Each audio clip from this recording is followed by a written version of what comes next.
তেল গরম করে নিলাম, তার মধ্যে কাঁচা লঙ্কা, পেঁয়াজ, রসুন তেলে ছেড়ে দিলাম।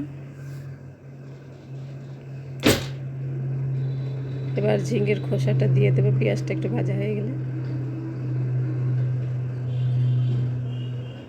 দিয়ে দিলাম, খোসাটা একটু ভালো করে ভেজে নেব।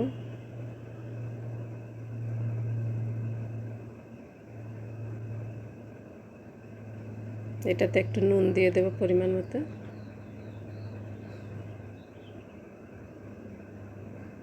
ভাজার সময় লবণটা দিলে আপনার জলটা তাড়াতাড়ি বেরিয়ে যাবে।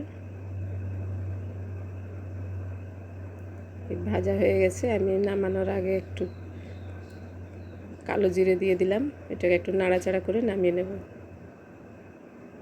তো শিলপাটাতেই বাটতে হবে, শিলপাটাতে বাটাটা খুব টেস্ট হয়।